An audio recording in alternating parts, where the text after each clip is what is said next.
бид хоёр бас ингээд сошиалын цаанаас ингээд амар жаргалтай хосууд те жаргалтай гэр бүл шиг харагдаж байгаа мөртлөө муудалцж ийсвэ гэвэл зөндөө байгаа. Бид хоёр бас анх гэр бүл олцоод эхний хэдэн жил бол нэлээд муудалцж ийсэн. Тэр нь гэхдээ ингээд бид хоёрын ингээд харилцааг илүү ойртуулж өгсөн гэх юм уу. Угаасаа муудалцж нэг нэгнээ таньж иж юу хүмүүс чам улам илүү тань штэ. Тэгээ би ч гэсэн өөрөө тийм амар хэрэлдэлцдэг те. Тийм учраас тэгээд ер нь бол маргаан ихэнд зөндөө гарч исэн. Энд дээр бол ингээ муудалцаа жоох хэцүү байгаа асуудалтай нэг зөвлөө өгөхөд нойрныхаа асуудлыг шийдчих. Нойрны асуудал шийдчихэд ер нь бол маргааны 70% алгуулна шүү гэж би л боддог. Нойрны асуудал гэдэг нь одоо ингээл бид хоёр шинэхэн хүүхэдтэй болж байгаа. Манай эхнэр нойрны асуудал гарна те.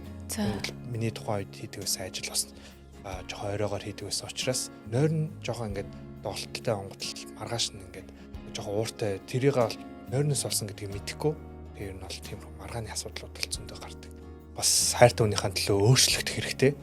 Өөрчлөгдөх гэдэг нь ингээл өөрийнхөө өөрчлөлт тэр чигт нь биш. Ингээл тэр хүнд тааламжгүй зан гаргадаг надад зам байж болно шүү дээ. Тэгвэл тэрийг арай багасгах ч юм уу те. Тэрийг тэр үедээ гаргахгүй ч юм уу. Тиймэрхүү өөрчлөлтүүдийг ер нь бол сайн хийх хэрэгтэй гэж боддог. Хүнд ингээд сайн болоход царай төрөх нэг зан чанар бол тэрнээс бол хайртай болно гэж байхгүй. Бид хоёрын дундаас ямар мэдрэмж гарч ийн, бид хоёр нэг нэгэндээ ямар мэдрэмж өгч ийн, тэр нь илүү чухал санагддаг надаа. Хурд найз олчтой хүмүүс ч гэсэн байдаг шүү дээ. Ингээл хамт хонгол амар хөвгчлөлтэй амар фан яадаг. Яг тэндээ адилхан дундах бонд амар чухал юм шиг санагддаг. Тэрнээс шалтгаалаад за ер нь бол энэ хүн сонл гэж ер нь ботцсон байсан. Зориг дутагдах мөчөд хин нэгний түүхэл чамайг төшдөг. Subscribe хийгээд 7 хоног бүр хамтдаа шин түүх сонсцгоё.